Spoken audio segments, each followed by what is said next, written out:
So the first talk of today was going to be given by Professor Bapi Raju.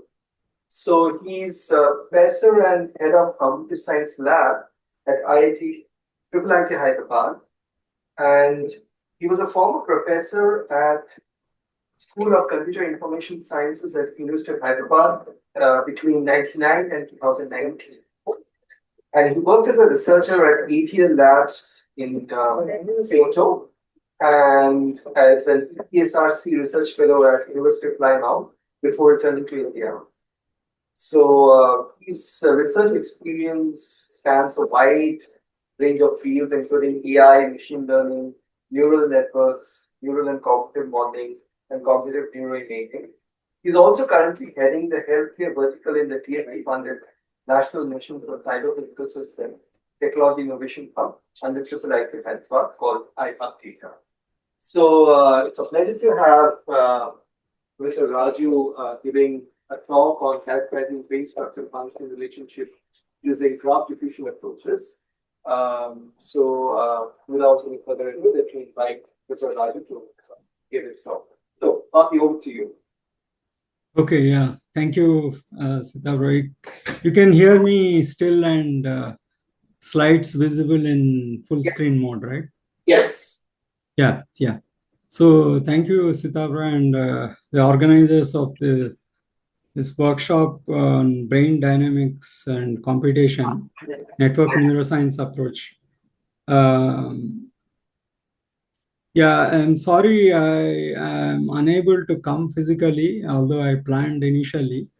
Because of various reasons, I had to cancel.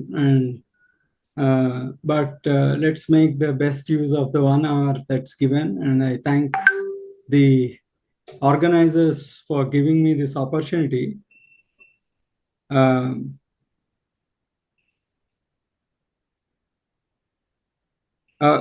Can you hear me still?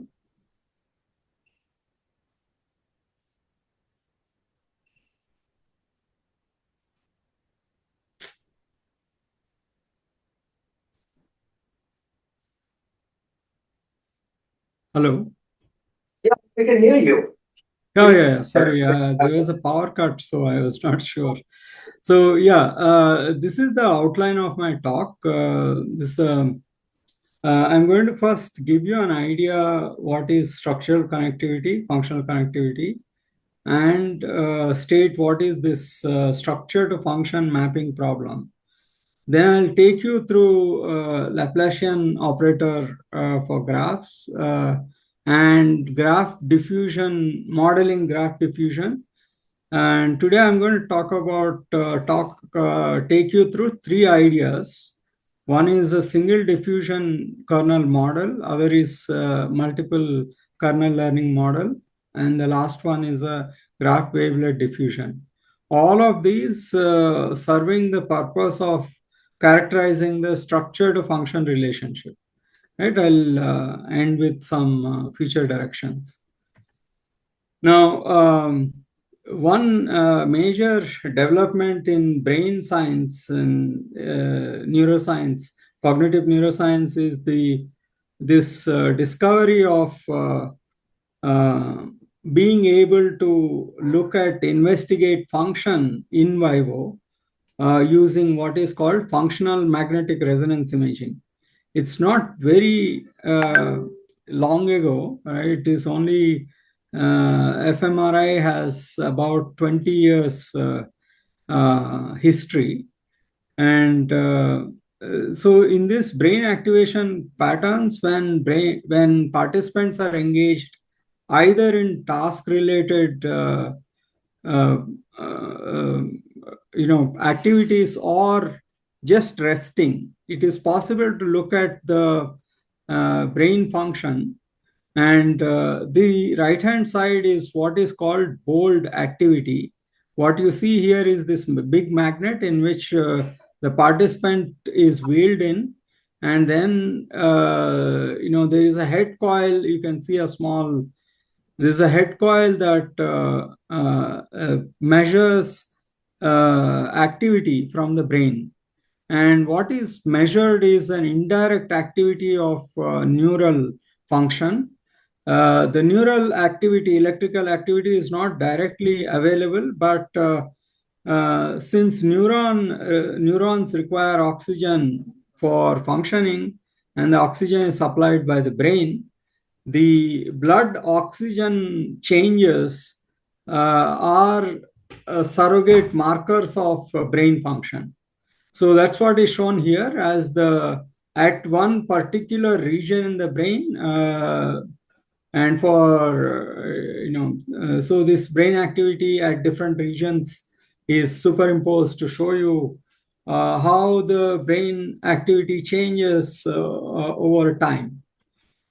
Now, this has been an exciting discovery in the last 2 decades, and one of the interesting observations that came out later is that even the resting brain is not at rest, right? So even if the participant is not engaged in any activity, the brain activity is still, there's dynamic information, and it is dynamically changing.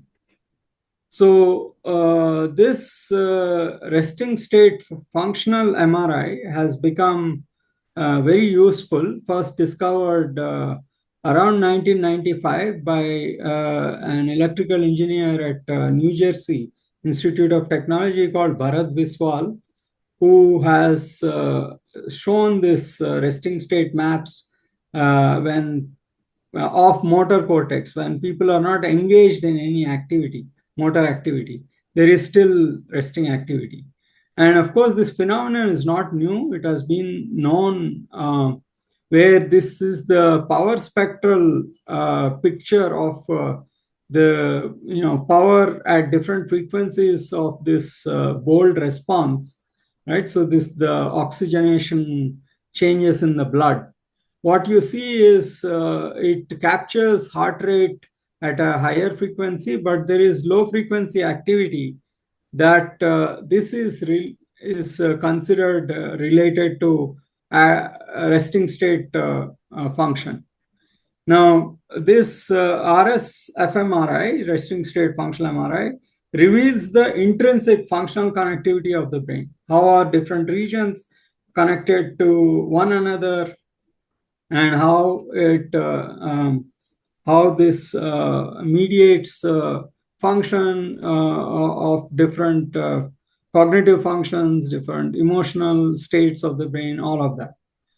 Now, functional connectivity itself is measured by a simple approach where you place a seed and in one of the brain areas. For example, we place a seed this is the front part of the brain, this is the back of the brain.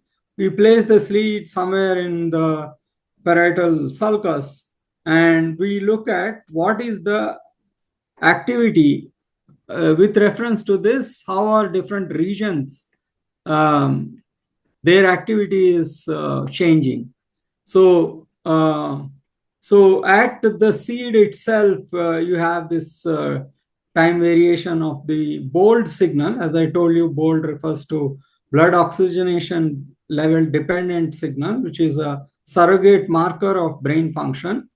And now if you now correlate this, for example, with respect to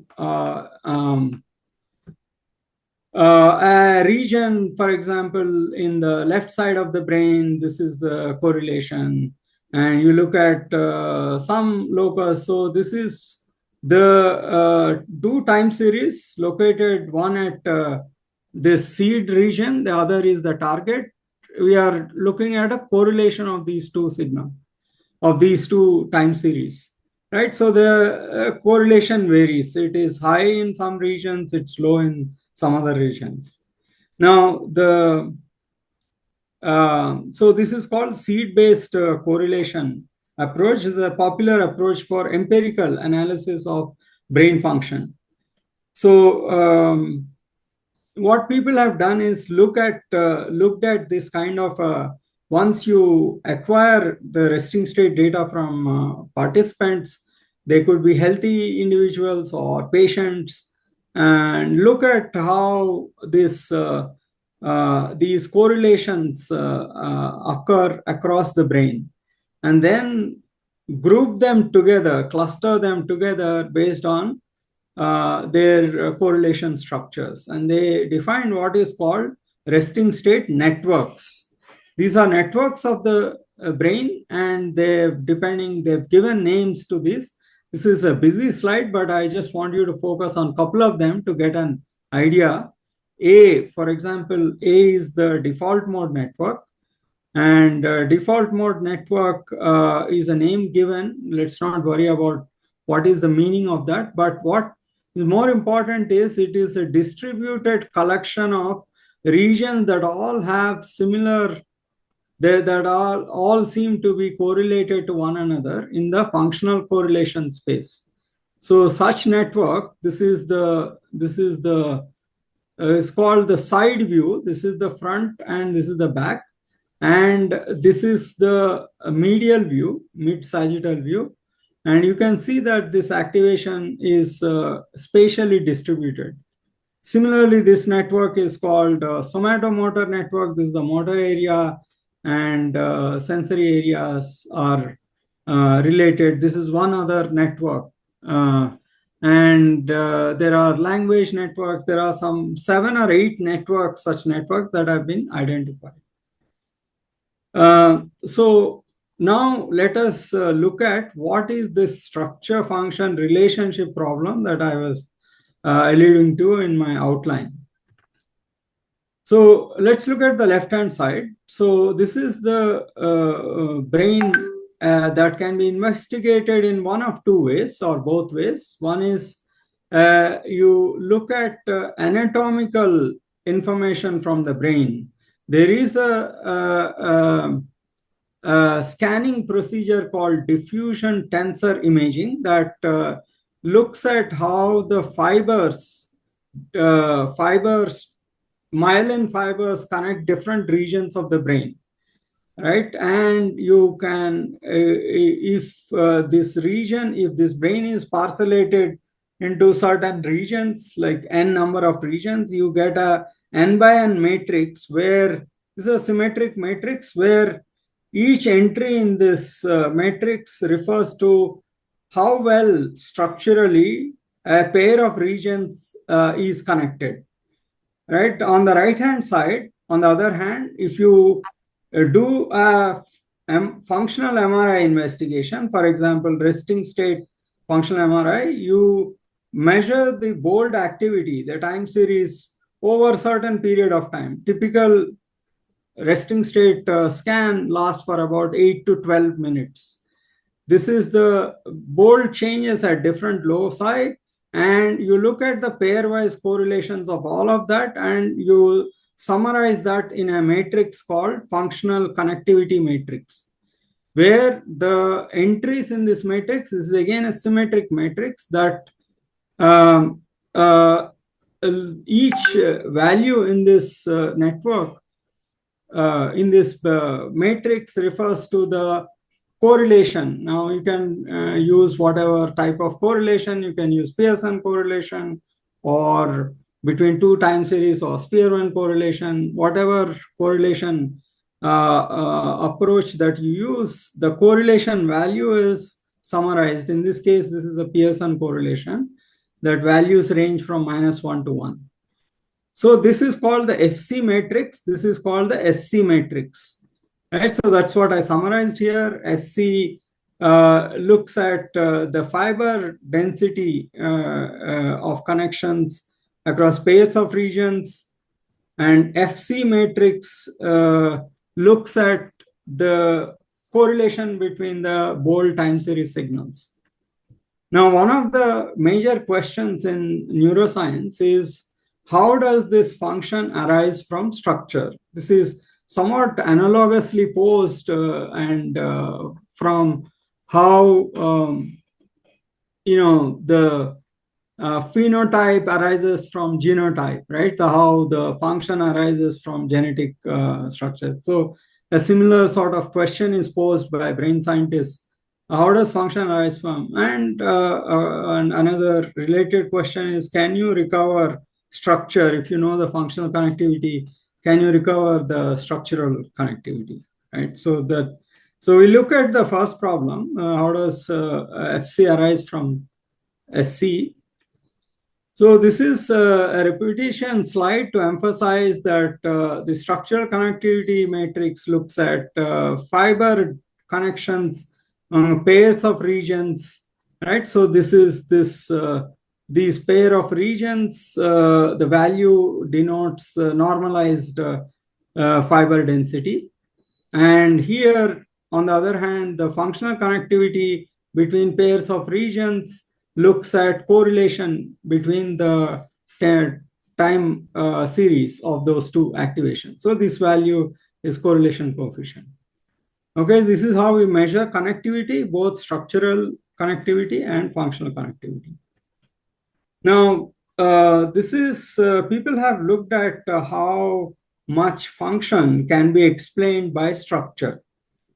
So structure is the physical connectivity. Function is its dynamic picture, right?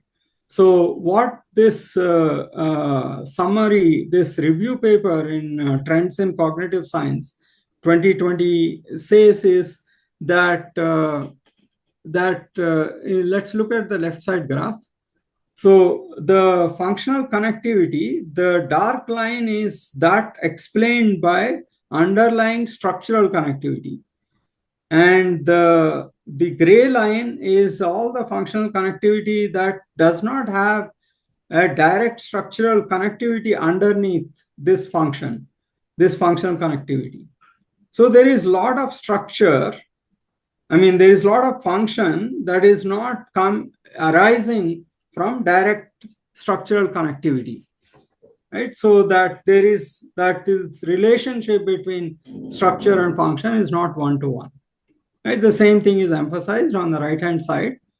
So where there is overlap, there is underlying structure. There is a high number of places where structure and function correlate, but there's significant number where the function is not explained by a underlying structural connectivity, right? So that there is imperfect sort of correspondence between structure and function. So this is another view of the same phenomenon. Suppose I take a structural connectivity matrix and apply a clustering algorithm, right? So what is the fiber density structure and look at the communities. Now, what the structural communities networks reveal is that they tend to be more spatially constrained. So you see that all the visual regions are clubbed together into a community. All the sensory motor areas clubbed into one, frontal regions connected. So there is a lot of this structural connectivity tends to be spatially sort of defined. Whereas on the right-hand side, you have the functional connectivity matrix, and if you run a clustering algorithm to look at communities, right? So what you see immediately is that they are not spatially constrained, they are distributed. They are spatially distributed systems that solve varieties of function, perceptual function, it could be cognitive function or affective or emotional functions, a variety of functions that are. So this is another sort of empirical investigation that tells us that the SC to FC relation is not perfect or not one-to-one. Is one last slide to emphasize this point. Even if you look at these networks, so this is let me explain. This is a mid-sagittal view of the brain. This is the front of the brain. This is the back of the brain. And what you see is that there are two regions which are functionally connected. One is in the frontal lobe, medial frontal lobe. The other is in parietal. This is called the posterior cingulate area. These two are connected. And what this view, which is what is called coronal view, what it says is there are two other regions in the temporal lobe that are also connected to this posterior cingulate cortex. And this phenomenon is shown much more clearly here is that there is a region in the front of the brain and there is a region at the posterior part of the brain. They are connected by structural fibers. This is corpus callosum, which is a structure that connects different regions, that connects these. And there are other fiber bundles that connect these two temporal regions to the same area. Right? So now you see that when you look at the function, right, you will see that this region in the frontal cortex, this region in the temporal lobe, although they are not directly connected through this indirect connection, they form a part of a network. In fact, they are part of a network called default mode network. Right? There are no direct structural connections, but they are functionally they are related. So this is just to emphasize all this exposition so far is to convince you that the function is much more complexly related to structure, right? So that's what is summarized in this slide. It is communities or clusters or modules recovered from structure are assortative. This is a term that's used by network neuroscience people, that they are more related. However, they fail to identify networks such as default mode, which are not spatially, right? They are spatially distributed. These kind of things, structural connectivity matrix does not capture. Communities recovered from the functional networks are disassortative. They are less distance dependent. Therefore, we need approaches for incorporating such higher order interactions. And this is where one set of approaches I'm going to discuss, one set of approach that uses Laplacian of a graph and diffusion over graph. Consider graph as a network with vertices representing regions and edges representing connections. Now, these connections can be structurally connected, relevant, or functionally relevant. So let us now jump into this approach that accommodates such higher order interactions. So let us start with a definition. Let's look at this del operator, the second partial derivative, and this acting on a function f of x, right? So this partial derivative of f with respect to x can be approximated by a difference approximation rule, right? This is second partial derivative is nothing but the difference of first partial derivatives, for a small delta x.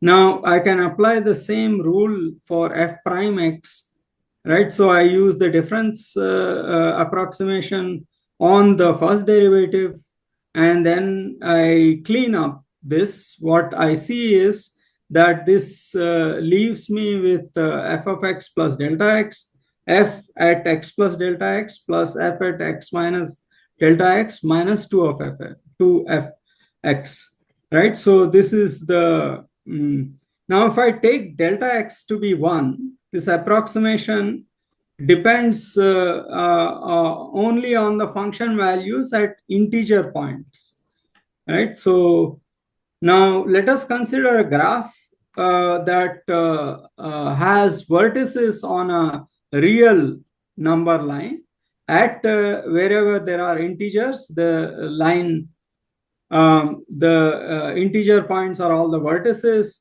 with edges connecting consecutive integers, right? So for any function f defined on the vertices on this real line, the Laplacian can be computed as f of vi.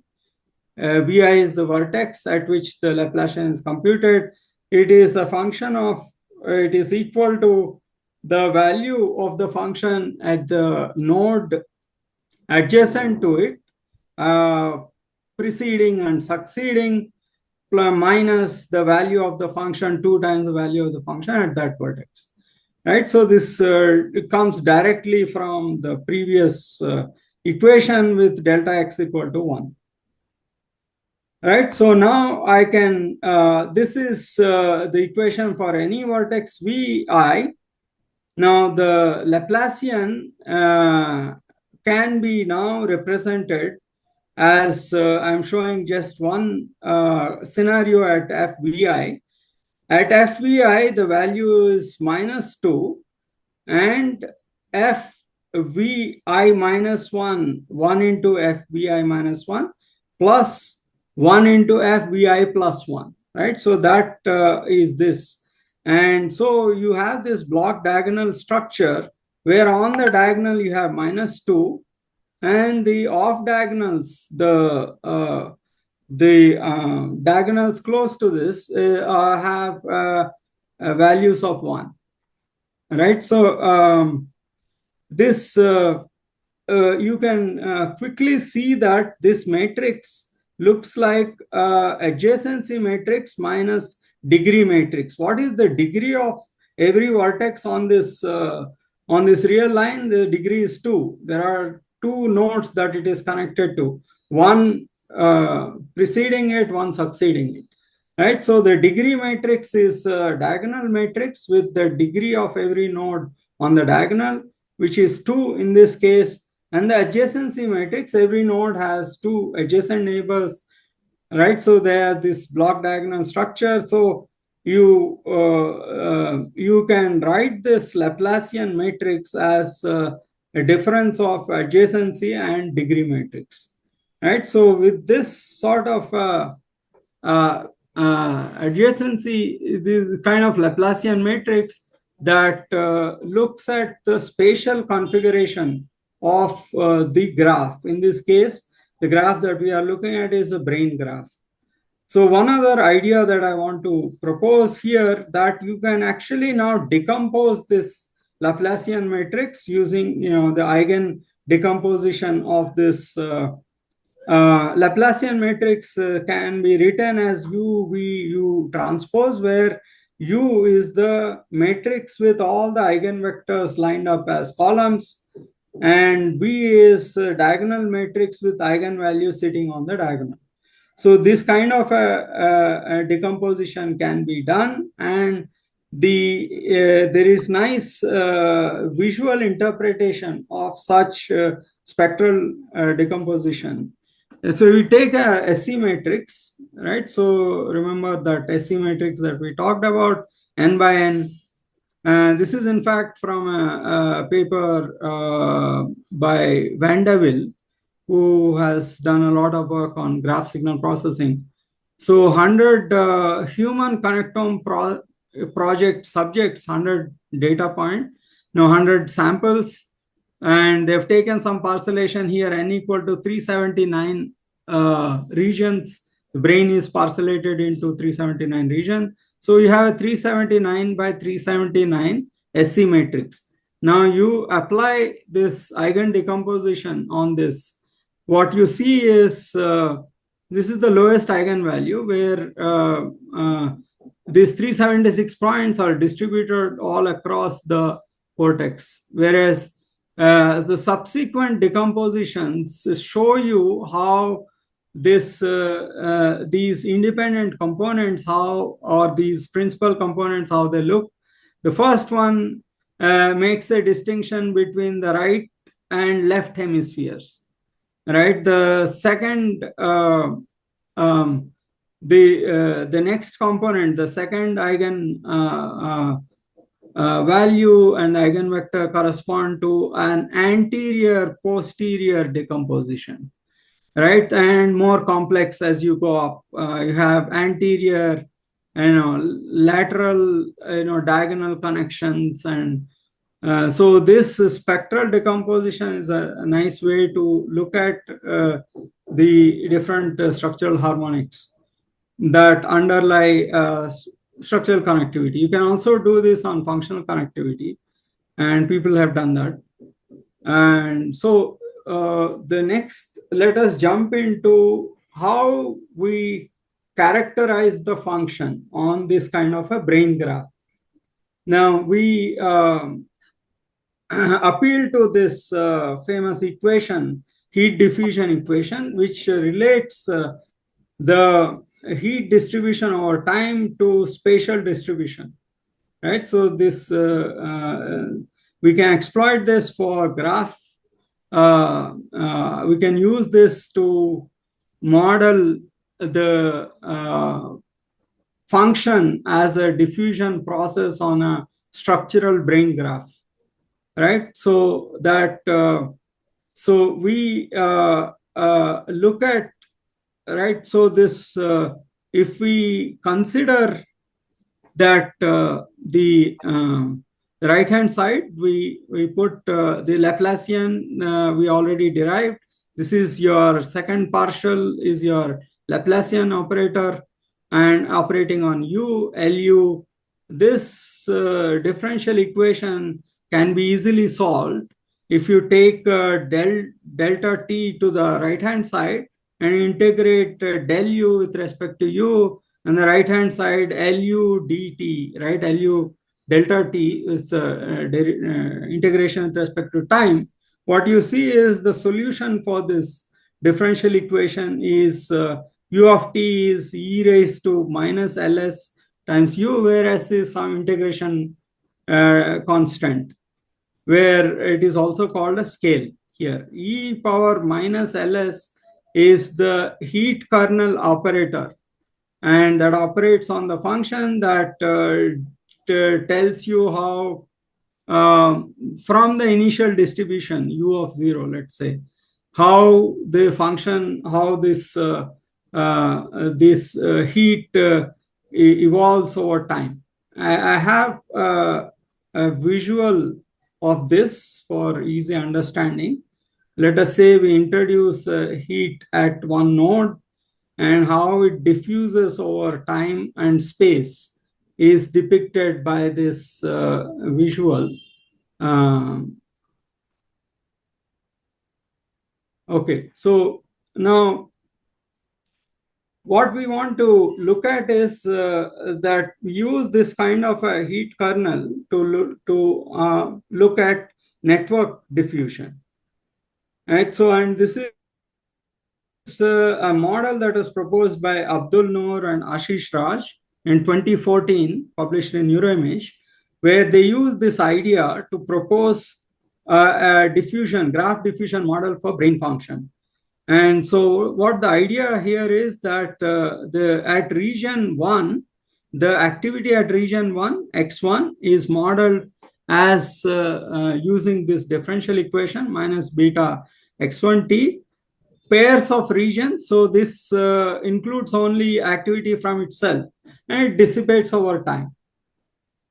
But if you look at pairs of regions, there is region 2 that with some coefficient and some degree, 1 by delta 2, maybe the degree of that particular connectivity is a normalization. Some normalized coefficient through a normalized coefficient x2 activates x1, right? And this passive diffusion. And if you have multiple regions, this can be generalized, is a weighted sum of all the interactions with the other regions. And so this is sort of a model that is proposed for modeling diffusion for that network diffusion, right? So I've cleaned up and I wrote this, and we can see that this is the spatial configuration, and we derived already that the spatial configuration is captured by L, and this Laplacian operator L and xt. And if you solve this differential equation, this is for one region, and this is aggregated, concatenated for all I. X is now a vector, and L is this Laplacian matrix. Now, when you take integrate this like we did earlier, x of t is now e raised to minus ls times x 0, x0 is the initial condition, and this gives you how this heat propagates and gives rise to the steady state or at instantaneous value of this function at every time t, right? So this model, I gave a very simplified sort of summary of this single diffusion kernel model that's proposed by Abdul Noor. And what is important is how do they use this for explaining functional connectivity. So they take so these are the simulation results from this SDK model, where they find that each of these lines is one subject. There are 8 subjects they have taken whose functional connectivity is explained by this single diffusion kernel model at a scale at value of 2. They give very high functional connectivity. The correlation that is explained, the functional connectivity is up to 0.45, right? So it varies from subject to subject, but it peaks at this value. So at this kernel, the functional connectivity is maximally explained. So so this is the model proposed, and we kind of looked at this and we thought, okay, maybe the brain function is better explained by not single kernel but multiple kernel. So that was our and we also wanted to learn these kernels instead of deciding these manually, and also give some sort of a physiological interpretation of these scales, right? I'm not going to go through all of this, but give you basic idea of this multiple kernel learning model. So what this MKL that we proposed with our student Govinda in 2018 is that our hypothesis is that functional connectivity, instead of arising from a single diffusion kernel, it's a combination of multiple kernels at different scales. So FC, we hypothesized, is a linear combination of these different kernels. SI, now there are M kernels whose linear combination is gives a best explanation of FC. These coefficients phi I, and what is this the coefficient that we can learn through learning schemes. So this is what we propose. We take the Laplacian of the structure SC,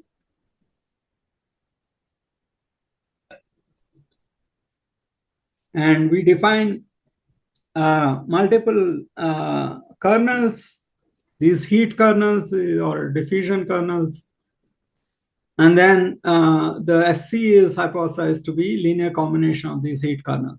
And these coefficients pi I are learned through a simple learning scheme. In this case, we use a regression. It's a regularized regression scheme that estimates these coefficients, that gives the best fit to empirical observed FC to these the linear combinations of which linear combination gives you best explanation is learned through this regression model. So surprisingly, this actually gives very good account of the functional connectivity. These are the results. The first graph shows that this is done over, I think, 50 subjects, if I remember. And that is split into training set and test set. Training set has around, this is 80 subjects, I think 50 subjects for training, 30 subjects for testing. What you see here is this, the top line is multiple kernel learning. For all the subjects, multiple kernel gives a much better fit around 0.7 Pearson correlation compared to single diffusion kernel, which is quite poor in general. And there's another competing model called dynamic mean field theory, which I'm not really going through today, but That is another competing model. But that doesn't use this diffusion sort of process. It's a dynamical model. And not only that, if you do leave one out, validation also it does quite well. And these are the different fold results, different. This is a five-fold validation that we have done, and not only this, it also gives the overall correlation for MKL model is 0.71, for DMF is 0.52. Right, this is a summary of the results from this graph, 0.37. Not only does this do well on approximating functional connectivity, but it also, the communities that you see, this is what is the observed empirical functional connectivity. If you do clustering, you see a large cluster in the frontal region, there is another and similar. Right, so this cluster structure, the community structure, seems well captured by MKL as compared to the other competing models. Right, so that this model that hypothesizes the function is a linear combination of multiple kernels seems to do well. The next question that we asked is, can we instead of this sort of a global approximation, can we localize these diffusion kernels? For example, different regions may be contributing differentially to this function. Can we modify this to introduce a region-specific diffusion kernel? So this is where we formulated recently wavelet localization-based diffusion approach, where the xi is this part is familiar to you. U is your eigenvector matrix, and G is the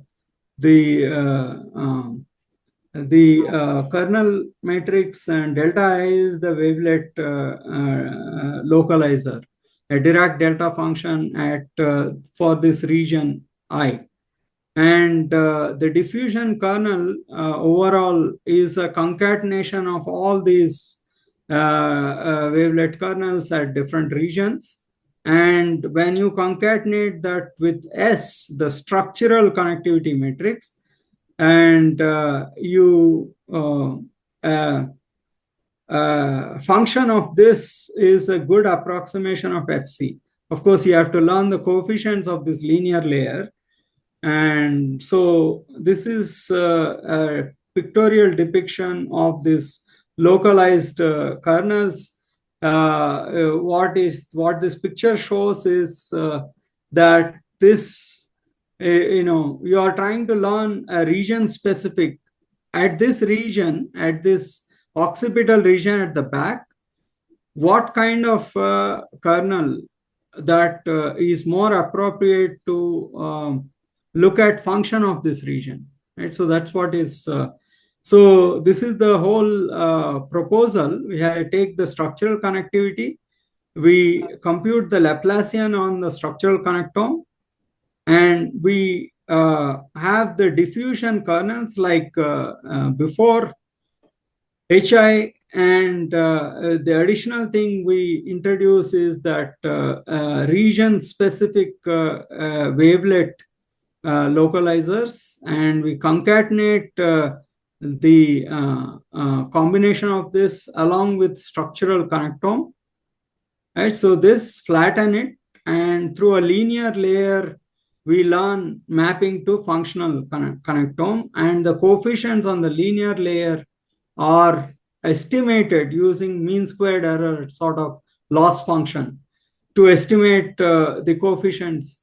So on this at this layer, so the rest of it is fixed. We learn the coefficients here to see what localized kernels combinations give rise to best explanation of the functional connectome that is the ground truth. Right? So the results of this proposal is that we compare with all the previous approaches, including MKL, and we also had another one which I'm not discussing today, which is the graphite network. This is a graph convolution neural network based approach. So what you see is that this graph wavelet diffusion, which estimates a diffusion kernel for every region, this gives a better account of the functional connectivity in terms of the correlation being higher, right? And we also did validation experiments, five-fold cross-validation on this, on the test set. I mean, these results also confirm this is a stable result across all splits of the data. And that we did some ablation studies where we if you take fewer eigenvectors, right? So I told you that this Laplacian, the eigen decomposition is what is used, and you can take a lower order approximation. And what is the impact of that for different eigenvalues and linear versus multi-layer perceptron, and the results confirm that these things are stable, and that these results are stable across different types of perturbations. Now, what do we observe when we do this region-specific estimation?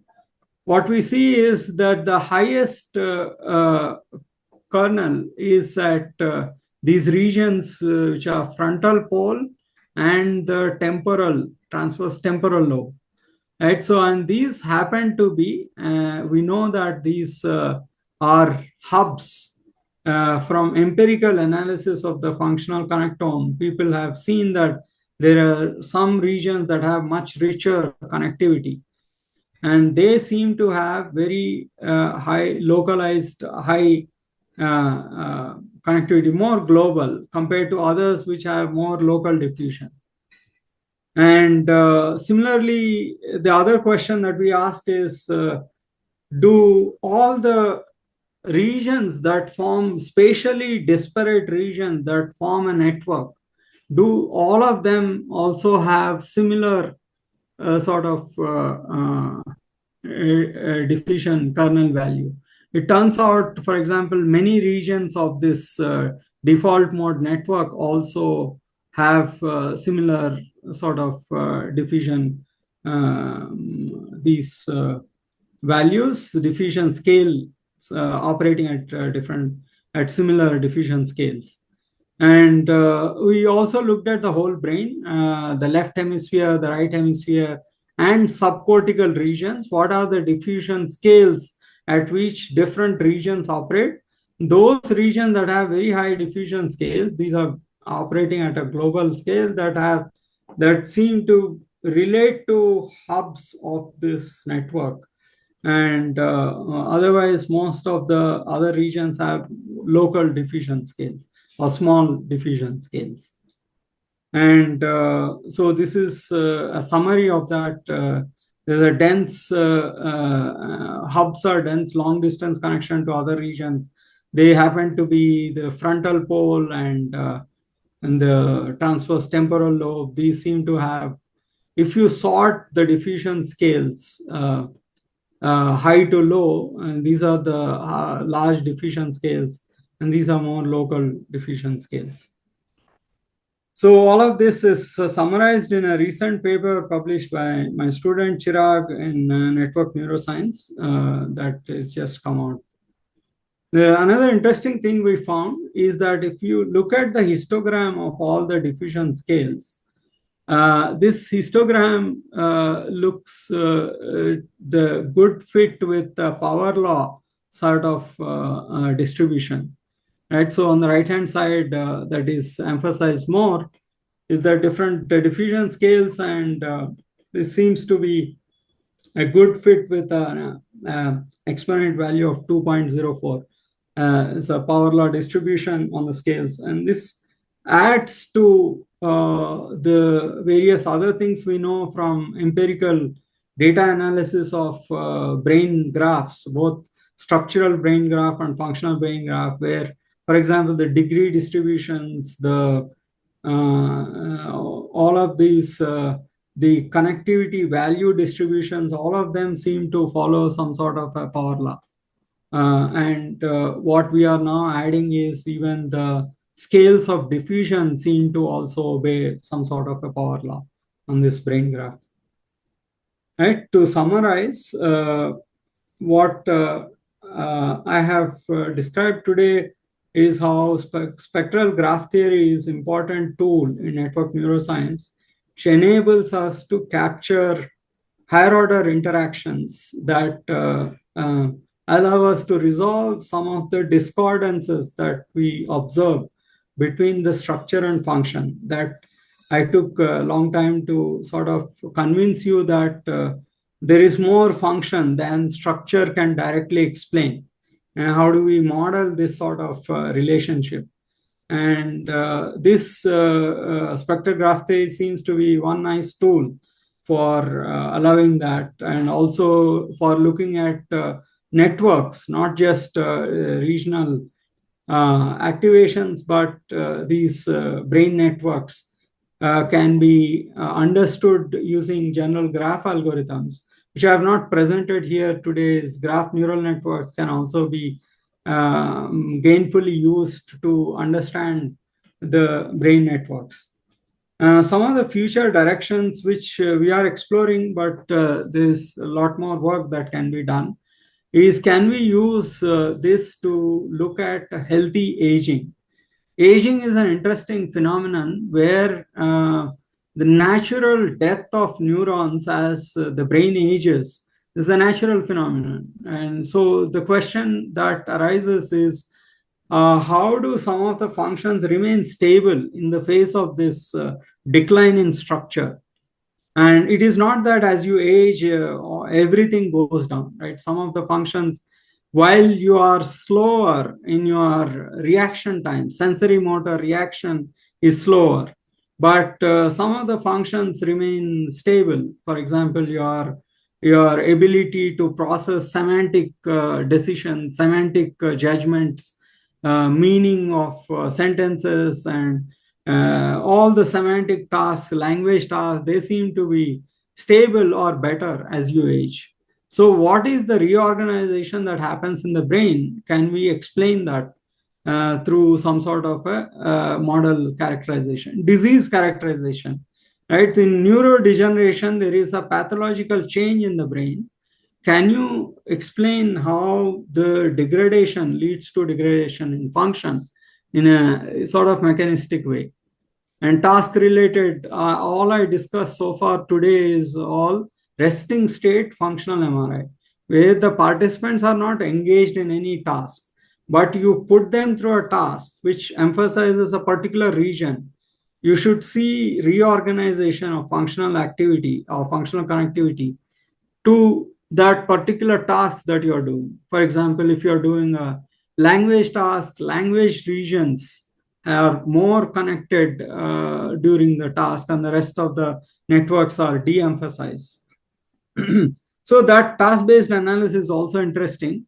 In temporal dynamics, all I have described today are all static functional connectivity. What is the average connectivity across the 12-minute resting state period? What is the average functional connectivity?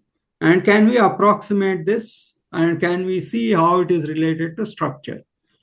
But you know that function is dynamic, right? So the temporal dynamics need to be characterized as a diffusion model. One attempt we did as a 2019 paper that gives this extension of multiple kernel learning model for temporal dynamics. The other is that power of learning can be utilized. We have now large amounts of publicly available data, and you know that, for example, Human Connectome project has put out brain structural connectivity, the resting state and task related function and diffusion tensor imaging of over 1200 participants. The data is available for anyone to download and do experiments on. Now, with these large databases that are available, the power of graph neural networks and their learning capacities can be utilized to model such large scale data. Right? So these are some exciting directions in which we can. While the underlying theme has always been how to look at this brain as a graph and apply graph theoretic ideas in a useful and informative way, right? So acknowledge some of my students who participated in these tasks, as well as colleagues who were earlier at IIIT Hyderabad, Deepanjan Roy, now at IIT Jodhpur, Avinash Sharma, IIT Jodhpur, participated in many of these papers we published. Thank you.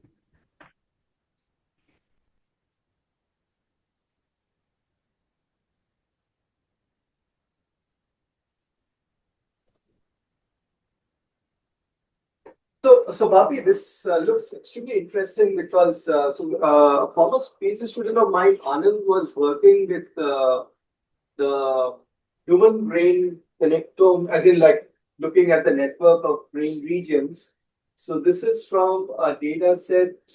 Do you remember the data set?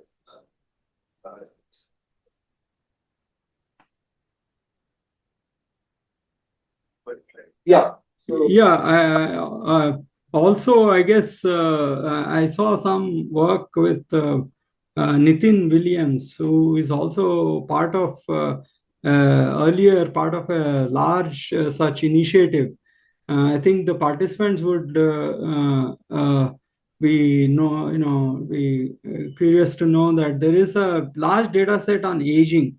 There are 800 participant data which is captured by Cambridge University, which Nitin was part of that. And I saw, there's some joint work between you and Nitin also, right? That, yeah, so that there's a lot of interesting work that is possible. And more importantly, for people who have their toolkits, the hammers, there are a lot of nails to hammer. So in fact, Anand will be talking about this, I think. Yeah, so the Nathan Klein Institute Droplet sample data set that we were working on. Correct. Yes. So here also we tried to show this correlation between the structure and function. And what we did was we put neural mass models on each of these nodes and tried to see what kind of functional network can be simulated from that, and thereby try to see that whether network analysis techniques could be used to predict the structural functional connector from the structural connector. So this is very much complementing, what you are mentioning. So it's very interesting. Yeah, thank you. Yeah.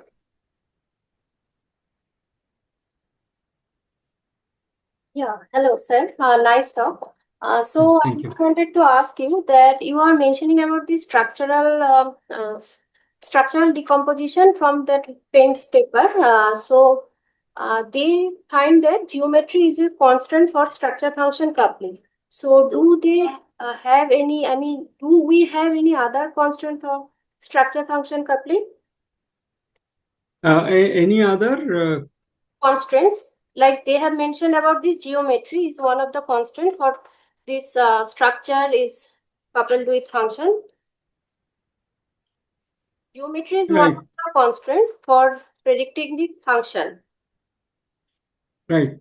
So one that I talked about is how, for example, if you view the structural connectivity matrix, right, and if you use that, if you do eigen decomposition of that you can, an SC, that you can see these different structural modes, right? Basically, these are arising from the connectivity, fiber connectivity pattern, right? And that these are like orthogonal sort of independent modes that contribute to perhaps to function, because obviously structure connectivity has a direct connection to function.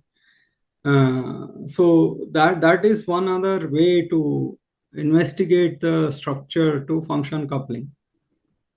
Okay, so I'm just asking, is there any kind of other constraints those can predict these functions based on the structure? People have used in the early part. People have used standard statistical approaches like time series approaches like ARMA models, ARIMA models that decompose the bold time series into components and look at what order model is a good model of this, what are the underlying you know these statistical patterns that underlie function. So people have used there is some initial good amount of work that is done in that direction. So, and another question is, so like, can we make any machine learning approach which can completely predict this function based on only structural connectivity without any structural constraint or any other parameters? Yeah, so I mean, it is possible perhaps, but main issue is that if you want to do any sort of explanation, right? So we want these models to inform neuroscientists and inform something that reveals the brain function, both two dimensions of brain function that arises from structure as well as these kind of coupling. So an approach that takes SC and just directly learns, it is possible. I think for fun we have done that some time ago. We said, why don't we are using all this machinery in between. Can we do that? But how does one interpret, right? That is where we'll have problem. I think you can learn pretty much, apply this kind of mapping, these algorithms that learn mapping from one domain to the other domain. But without, I mean, how much insight they give to finally to brain scientists and for disease characterization, all those are problems. People, I know some papers that look at some deep learning models that take brain structural matrix, and then tries to predict functional matrix. Right? So you understand what I'm saying, right? They took the structural connectivity and directly predict this functional connectivity. Yeah. This using this just to measure. Yeah, you know that they are not related. They are related in a complex way, and that complex mapping you can learn in principle by a variety of ways. Yeah, you're right. I mean, it's possible to do that. Okay, thank you.